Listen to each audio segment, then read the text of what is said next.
Hey, what's up, everybody? This is Wade from Unparalleled Universe. I just wanted to let you know about the Kickstarter that I've launched for the first ever 1/12 scale Odious figure. Odious is a character that I've created, and I'm trying to make a figure of him via Kickstarter, so be sure to check that out. Odious 1/12 scale action figure on Kickstarter. Thank you very much. Peace. Hey guys, MCU Collector here with another figure review. Next up is the Hasbro Marvel Legends series, the Marvel's Totally Awesome Hulk Build-A-Figure. That is the Amadeus Cho version of Hulk, so a younger Hulk. That is why he is totally awesome. Weird name. Anyway, so here we have Ms. Marvel Kamala Khan. So this is the third figure in the wave, as you can see, to build the totally awesome Hulk. We have looked at Captain Marvel already. We just looked at the Photon figure, which is a fantastic figure. Next up, after this Ms. Marvel figure, will be Marvel Boy, then Karnak, the Inhuman, and then Commander Rogers, and finishing up with the Heroes Return Iron Man before looking at the totally awesome Hulk. Here we look at the package, we see Kamala Khan, and then we got a Flerken right there in front, and we have that Flerken here next to us. So here we see Iman Vellani as Ms. Marvel Kamala Khan. No mask in this version, so I am going to see if the heads from the Disney Plus figure will actually work with this one. We'll see. Don't know if that's going to happen yet. And then she also has some interchangeable hands. So not a whole lot in this damn wave. And I keep forgetting to mention how we got a lack of effects in this wave. Captain Marvel, we got no effects for her.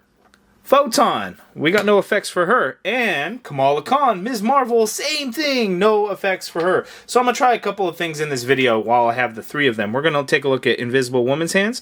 We're going to take a look at Scarlet Witch's hands. And then we're going to take a look at Captain Marvel's hands. These ones here, and see if these hands will all fit on all these figures to see if we can make some effect stuff happen, because Hasbro decided not to make any of those things happen. So we're going to see if we could do it on our own, which sucks because they should all come with effect pieces. The Photon figure is so damn good that I completely ignored the fact that she doesn't come with any effects, and should, because we need to see their power set, right? We need to see what they're capable of doing, and the figures aren't doing a very good job of representing that at all. Especially Ms. Marvel, because she's the one that can do things. I mean, she's supposed to be able to stretch and shapeshift or whatever, and biggin and stuff, but the MCU version doesn't. I mean, it kind of does, but it doesn't, right? It does it in a weird way with light stuff, and she's mutant instead of inhuman and things like that. But we have nothing to show her power set. And that was the same for the Disney Plus figure, and now for this figure, it's the same unfortunate story. So that sucks. She has extra hands. So right now, I have the two like open hands, as you can see there. Out of the package, she has a fist for her right hand, and then she has a grip hand for her left, which has a vertical hinge on there, but she's not wielding anything, so it's kind of odd, and it's almost like a trigger finger hand. So I think it's just a generic hand that we happen to get that comes with her. We got this crazy ass looking Flerken. The cat itself it's not too detailed or anything. It's just a gray cat with some weird green eyes. But then you get the Flerken tentacle things coming out of its mouth, which is pretty crazy. And it's all just done in this pinkish red color. There's no additional color or anything like that, which would have been nice. But I mean, I get it. It's kind of cool. There's no articulation or anything like that. But, you know, it's halfway decent. I kind of like the idea of it. So why not? It's just something that would kind of sit there or whatever. There's a flat portion here, and then the flat portion of the cat, because it would like stand like that. And this tentacle would actually provide support because it'd be too forward heavy, so it would want to lean, of course. So there's that. We also get the totally awesome Build-A-Figure piece. This is the torso. So it looks to be, and I'd have to double check, it looks to be the same torso as the Bruce Banner MCU Hulk that came in the Avengers Endgame wave. I think that's what the torso is. Obviously, the trunks are going to be different, but I believe the torso is the same. I'd have to double check that, but that's probably what that is. So now let's go ahead and get in for a closer look at Ms. Marvel Kamala Khan. Okay, Kamala Khan, Ms. Marvel. This figure looks pretty good. I think the likeness is outstanding. Really good job.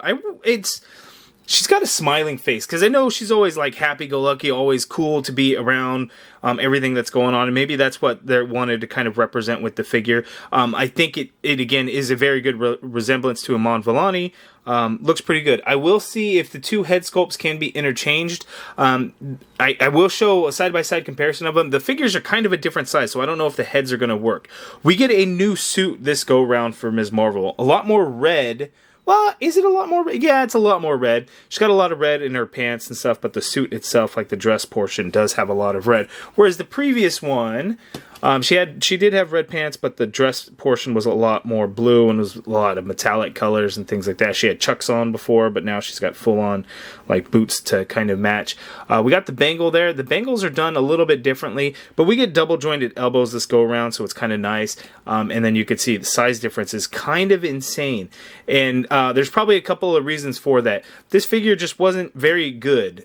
Like, realistically, I think it made it too small, or maybe time has passed. No, time wouldn't have passed because at the end of the Disney Plus show, right? Because, like, let's say she's a year older or something. Maybe, you know, she could grow a little bit. Although she's already in high school, getting towards the end, she's probably not going to grow much. But anyway, it's a big size difference, but I think this figure looks a little bit more realistic to an actual person as opposed to this one where the arms are a little too thin, the legs are a little too thin, and she's just a little too small overall. But, you know, I guess we could pop the heads off and see if they'll work. Now. And this scarf piece is the same exact piece from before. It looks different. The curve of it looks different, but I think it's the same because the wrinkles look to be in the same exact spots. I think just kind of the way it came out looking. So let's see, the masked version should pop on there, and bam, it does. And that works out quite well, except the blue mask, you know, isn't really going to match the blue of her new suit. But let's see, the unmasked Iman Vellani head on the older one, it does work, but yeah, as I suspected, the size difference, it does look a little bit odd on there, but it absolutely pops on and works if that's what you want to do. So we're going to go ahead and switch those heads back. Okay, and back to the figure the way it is supposed to. So paint apps look pretty good. A little fuzziness on the gold around some of the red and the blue, but otherwise not too bad there in the leg. We get some gold paint on the back of the legs, but her dress has nothing going on in the back. A little bit of some detail there. The hinge in the elbow joint, we do get some paint, like right here on this back elbow portion, we do get some red paint. The hinge itself doesn't have any paint, but on the inside they did paint that joint with the gold stripe that goes down her arm, so at least we got that, which is pretty cool. The bangle doesn't have a whole lot going on for it, whereas I feel like the previous one, it seemed like, you know, or there was a little bit of green all the way throughout and a little bit of gold. There's definitely some thicker green lines on here, but it doesn't go all the way around, unfortunately. And spoiler alert for the articulation portion, that does swivel in there. So not a whole lot of detail. Less green, but maybe it makes more sense to what we see in the movie versus what we saw in the show. It's really hard to say, but yeah. So there we go. So now let's go ahead and see her articulation.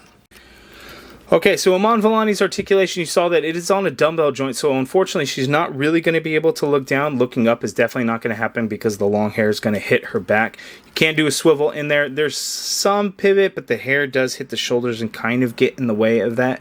Her shoulders can go straight on out, and do be careful with that. As you can see, I am kind of pulling at the bicep, and there is a little bit of separation, which I am not a fan of.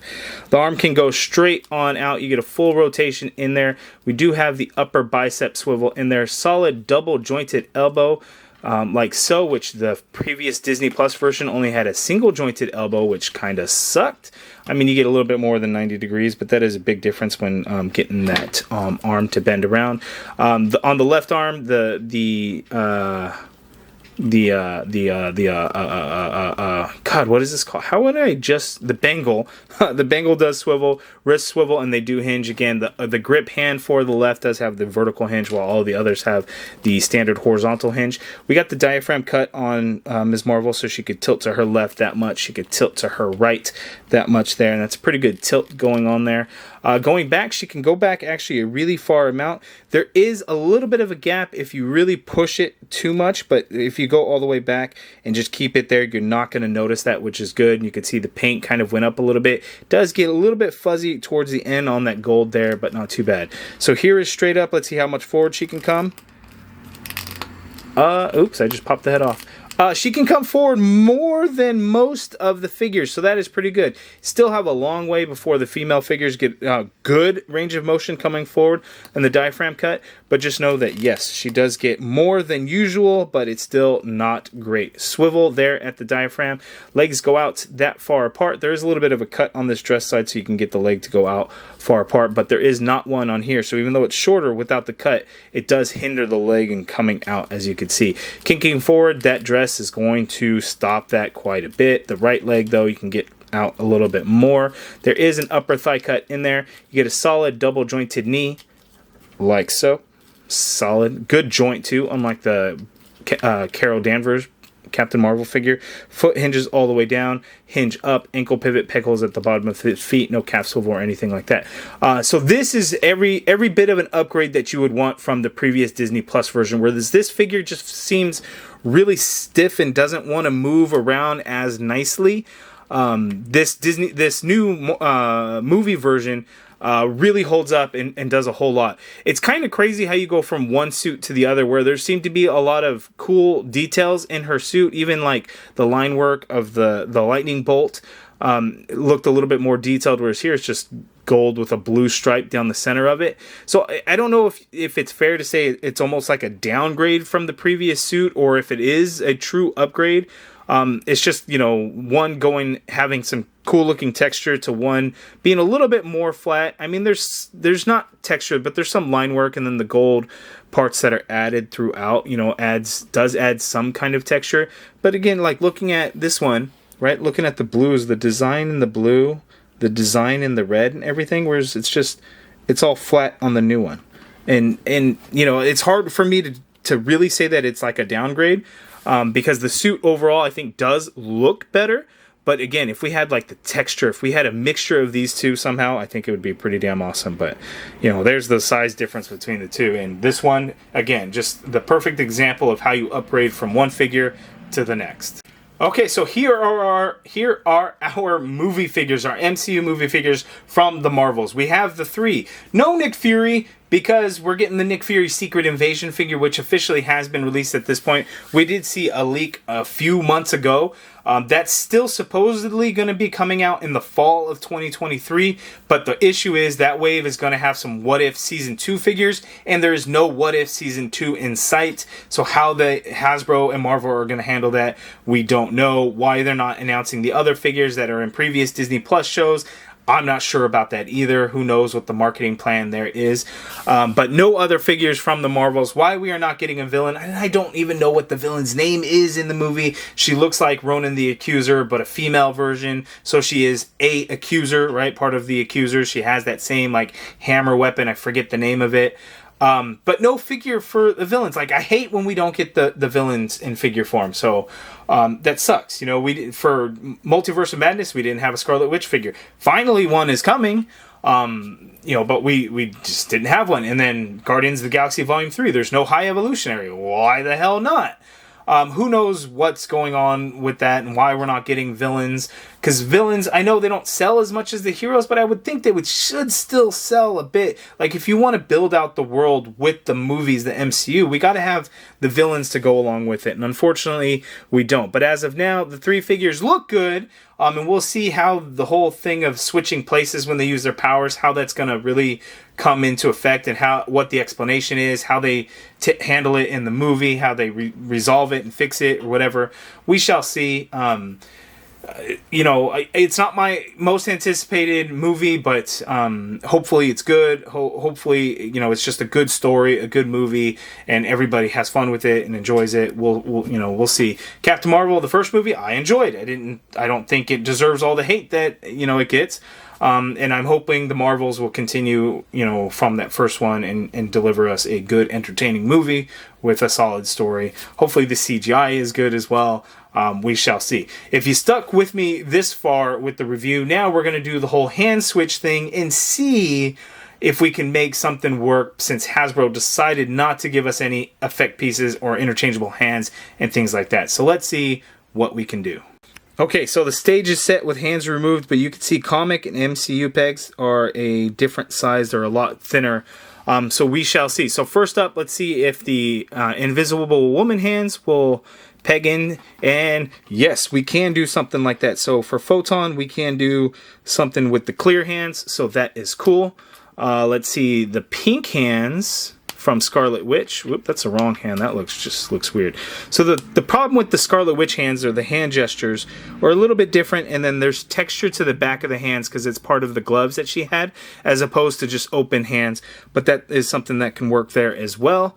And then the yellow ones, the binary form for Captain Marvel, those will work as well too. So works on Photon. Now let's try Captain Marvel. So we have the pink Scarlet Witch hands, and that works as well there. I'm not sure that pink would be really the right color for her. For her, it's really going to be the yellow, right? Which is going to make the most sense, which does work there. So that is nice. And then the clear, which I guess wouldn't really work for Captain Marvel, but let's try it anyway. It's a little bit harder, but you can actually get that in there. The peg is a little bit bigger than you would want it to be, but it does actually work, and it seems to be stuck a little bit, so be careful with that. Now, for Ms. Marvel, Kamala Khan, I don't know if any of these hands are really going to make sense. Now, if there was like a bluish or a purple hand, that'd probably make more sense, and I'm trying to think if there are others that are like purple. I know there are for some of the male figures. I'm thinking of like the Wonder Man figure. But we'll see what we can do with these ones. So clear may make sense a little bit, but not exactly. You have to work it a little bit, but yes, the clear hands will work with Ms. Marvel as well. So that can work just fine. Let's see if the pink ones will work with her, Kamala Khan. Yes, pink works as well. So you could do all that. And then if you wanted to do a fist with the yellow, this should work as well. And yes, so we can do some things on our own. It would have been better if Hasbro would have done it. So that sucks that, you know, couldn't give us just some additional hands. I know we got extra hands, but why not get like colorful hands to represent their power set? Or why not give us like effect pieces of some sort? Like for Kamala Khan, we could have gotten like the little platform light things that she does, something like that. You know, at least, you know, Carol Danvers gets, you know, those flame effect pieces that wrap around her arms, and I guess, you know, that's something. But, you know, it would have been nice to get, you know, something else. I don't know. I don't know what else you really could have done for Captain Marvel. Maybe that does make sense, but colorful hands, I think would have been cool too, because, you know, they work. But right now, you know, this is what we can do. We can make it our own and have fun with it. And I'm glad that if you have some other figures, you know, that had these different hands, that there's something that you can do and represent. But again, Hasbro, please give us effect pieces for these figures, because we want to be able to do things with them, whether it's pose it on your shelf, do photography with it, or however, whatever the case may be. These are the things that we want to do and the things that collectors want. So Hasbro, if you're listening, give us some extra hands, please, because if we had hands to do stuff like this would be really cool, and we can make awesome things and really show the community, you know, the creative minds that are out there in photography form or just on display form. It'd be really cool. If you guys have stuck with me this far, thank you for checking this out and seeing this hand swaps. I know it was kind of a long portion, but I think it was really good. So you guys let me know down in the comments below, what do you think of this Ms. Marvel Kamala Khan figure? I think the likeness is really good. Huge upgrade from the previous one. Hopefully it's going to be an awesome movie. We shall see. Let me know in the comments below. If you guys like this video, please do me a favor and hit that thumbs up button. Subscribe if you haven't already done so. Hit that join button to become a channel member, be a part of the MCU Collective, and show support for the channel. And as always, thank you for watching.